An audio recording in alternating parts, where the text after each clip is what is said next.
Hey friendlies, I'm Carolyn and this is Sadie. I wanted to shoot a special extra video for you today because when I did the video about taking care of health issues on the road and in case of emergencies and medical emergencies, millions of you, felt like millions, of course it wasn't, a lot of you wanted to know what I would do with Sadie if I had a medical emergency and either had to call an ambulance or had to go to the hospital. So today I'm going to let Sadie be free. She wants to be free. So today I'm going to answer those questions for you. Ain't nobody gonna do it for you. Got to find your own. So many of you expressed concerns about what would happen to Sadie if I had to call an ambulance or if I ended up in the hospital. As you know, if you've been following me and if you watch my videos consistently, I got COVID about 3 weeks ago, and I did a video talking about how I was 6 miles out a road that in the rain would have been scary to drive out of, and I was thinking, you know, if I have to call an ambulance, I'll call an ambulance. And of course, I didn't talk about what I would do with Sadie, and so since so many of you had questions about that, I'm going to talk about that today. But first, I want to say I think the bigger question is not what I would do, but what you would do. My videos are really about teaching and inspiring and motivating and sharing my life so that it gives you food for thought and helps you plan your RV life or whatever dream you have. And so I hope that by me sharing my story, it helps you plan what you would do. And that's really the mission of my videos. I understand a lot of you are invested in my life, but really the mission of my videos is to teach. So if I show you something, I hope it gets you thinking, well, geez, what would I do in this situation? And I think that's the bigger question. What would you do? But because so many of you feel like such a part of my life, and of course you're invested in Sadie and worried about Sadie, I feel now a responsibility to address that so that you know that, yeah, there are plans for her. So first of all, what would happen if I had to call an ambulance? I'm in the middle of nowhere. What would I do with Sadie? Number one, the goal is not to have to call an ambulance. I mean, that's kind of how I live my life. I do not plan every minute, every scenario. I don't lay in bed at night worrying what if, and planning for every worst case scenario. That's just not who I am. That might drive some people crazy. Some people need to know, what am I going to do in this? What am I going to do in that? That is not who I am.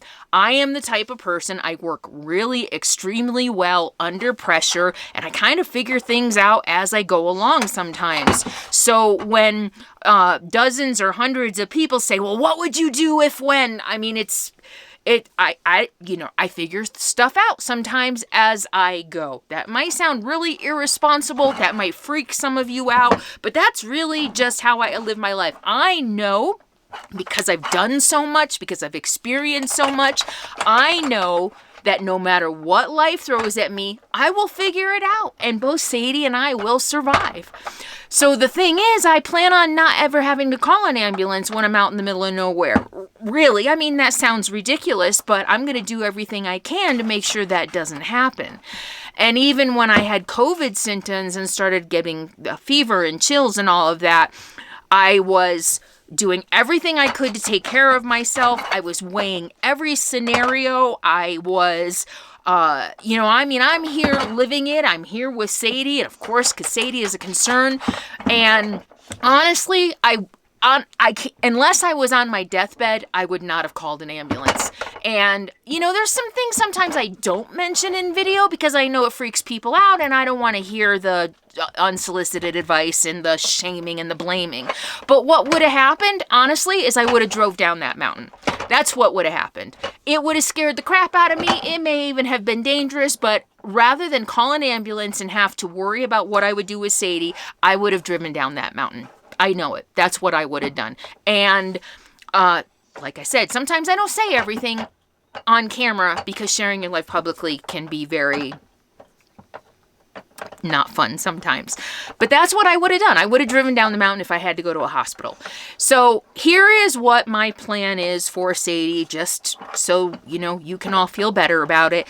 I have emergency contacts. I have friends who would hop on a plane in a heartbeat to come and take care of Sadie. In fact, you know, that happened a couple of years ago. I needed to do a bunch of errands. I was in Las Vegas, and a friend jumped on a plane to come out and hang out with Sadie while I got a bunch of stuff done and help me with a whole bunch of things that I needed to do. So I have emergency contacts. I have friends. I do. I have friends. I know that might be hard to believe, but I have friends. So I have emergency contacts who would be notified. Oh my gosh, it's an emergency. You need to come and take care of Sadie. And they would figure out, get an Uber, get a taxi. They rent a car. My GPS coordinate would be included in whatever emergency scenario. Sadie would not be left in the RV any longer than a day. And she would be fine in the RV for a day. No matter what, I'm never parked anywhere where it's going to be too hot. So she would be fine in here up to 24 hours, probably even longer. She would be fine in here. I would make sure I left windows open. I would make sure I left plenty of water and food. She would be fine if it took 24 hours, but I don't even think it would take that long. I have friends who would hop on a plane and they could be here as quick as possible. I have friends, nomad friends, and if there's somebody in the area within, most likely, especially this time of year, well, even in the winter, any time of year, there's probably a nomad within my distance, you know, within my scenario, my vicinity. They could probably be here within a few hours, 5 hours, 6 hours max. I could draw on my nomad friends to be here. I would leave a key somewhere outside so that they can come and get Sadie. Last case scenario, and only because this is a risk, I have you guys. I constantly get invitations, weekly, I get invitations. I'm really close to you. I'm in Colorado. I'm in New Mexico. I'm here. I'm there. If you need anything, just let me know. If you need a place to park, let me know. I actually have a folder by state of invitations and people who say, if you need anything, let me know. So while I have emergency contacts, and yes, I have friends, I have you guys. Worst case scenario, I have you guys. I'm counting on not being unconscious. I don't think that would happen. Again, being the survivor that I am and having been through so much and have always been able to, maybe I'm being naive because I've always had good health, and you know, there might come a day where I am unconscious. I choose not to think about that right now. The last case scenario, here is the last possibility that I am thinking of. An ambulance does come and get me. I'm 7 miles out a road, a half hour, 40 minutes from the closest big town. An ambulance comes to get me. Do you really think the people in the ambulance are going to leave my dog in here all by herself to fend for herself? I'm also, in a way, also counting on the goodness of people. People care more about dogs and cats and pets and animals than they do people sometimes. I can't imagine the ambulance workers, the nurses in the hospital or whatever, knowing that my dog is in an RV by itself out in the middle of nowhere and not wanting to help. So while I'm not going to rely on that, you know, I'm not going to rely on like a ambulance worker to take Sadie home or whatever, nobody is going to want to see her in an RV by herself. So I've got probably 4 or 5 layers of plans or options for taking care of Sadie. In the worst case scenario, I have to call an ambulance. Just to recap, to put your mind at ease, I've got my emergency contacts. I've got 2 emergency contacts who would probably be able to deal with it on their own. Even if they couldn't get here, there are so many different options. There's like TaskRabbit. Now, I mean, there is just, with the technology that we have, there is Rover. I'm sure we could find a pet sitter who would even drive out to take care of Sadie. There are a million options. And like I said, sometimes while I have a plan, or I have an idea of a plan, sometimes these things just get worked out when they need to get worked out. So second case scenario, I drive down the mountain.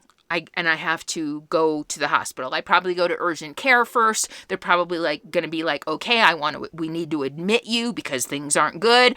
I am going to have time, hopefully, to find out to figure out what I'm going to do with Sadie. And again, I've got my emergency contact. I've got nomad friends. I've got all of you who are always generously reaching out to me. But what I think would happen in the moment is doggy daycare or a kennel.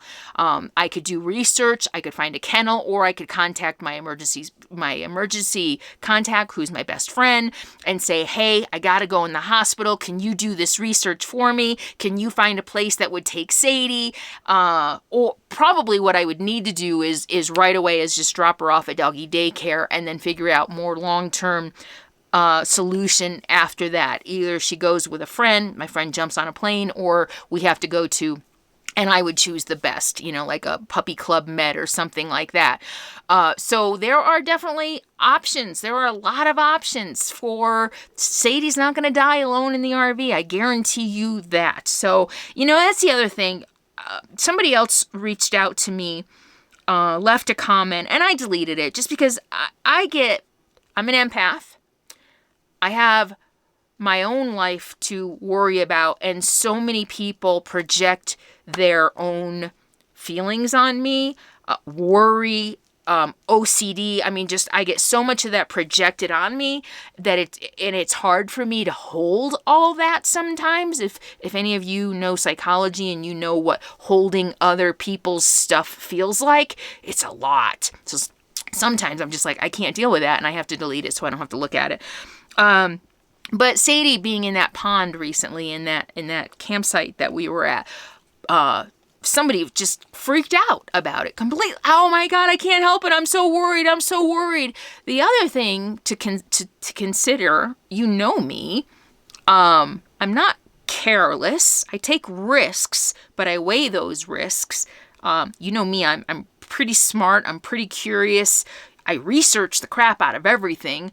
And so my response to someone who is concerned about Sadie being in water is to ask yourself, who do you think has done more research about toxic algae and what it looks like and what to look out for and what the conditions might be for it being there? Who do you think has done more research about that, you or me? So it's hard to hold everybody's worry and everybody's concern. It's part of my job as a YouTube creator and someone who shares my life. And it's been a process for me to understand that and to have so many people chiming in on my life. And I'm trying to have more empathy and understanding about it.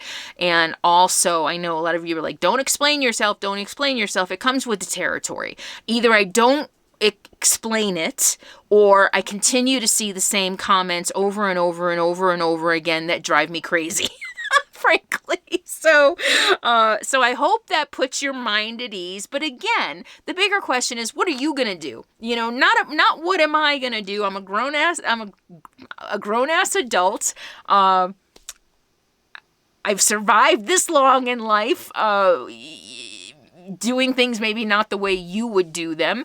But yes, I have a plan, and just because I don't explain every aspect and every detail of my life doesn't mean I haven't thought about it, and doesn't mean I don't have a plan. And I hope this didn't come across as snarky. I'm really trying to not be snarky about it, but to be understanding and empathetic, and to understand that you feel invested in my life and in me, and especially in Sadie. And I do appreciate your care and your concern, and I hope this helped you understand what I would do in case of an emergency. The goal really is to just not ever have to be in an ambulance. Of course, that's ridiculous. Shit happens, right?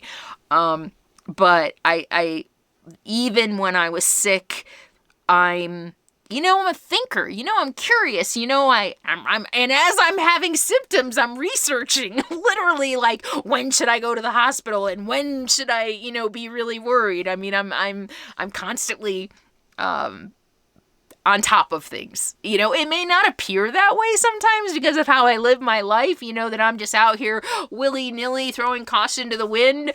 Yeah, I'm a huge risk taker, but like I said, I mean, I've and I was actually just thinking about this the other day. I've become a lot less impulsive.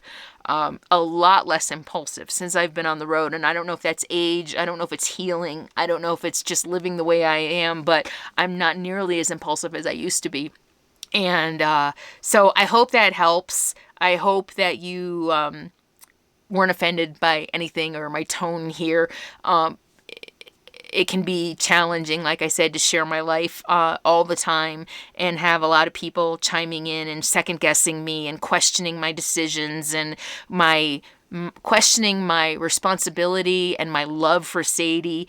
And, it can be a lot sometimes, and I do my best with it. This is not something I ever wanted. I never wanted to be in the public eye, and it happened. It just happened. And here I am, being a human being, dealing with it the best I can. So I hope you understand. Check your subscriptions. Please make sure you are still subscribed to my channel. And stay tuned for more travel videos. I'm feeling pretty good. I walked about a mile this morning. I'm still feeling some breathing issues. So, just still kind of trying to take it easy and listen to my body. So thank you all so much for being here. And Sadie says subscribe. Sadie says, you need to subscribe to our channel, huh? You need to subscribe to our channel, right? So thank you so much. We'll see you next time. In the meantime, be happy, be free, and be kind. Say be kind. Can you say be kind? Say don't worry about me. Mom takes really, really good care of me. She loves me so much, huh? Okay, see you later. Thank you.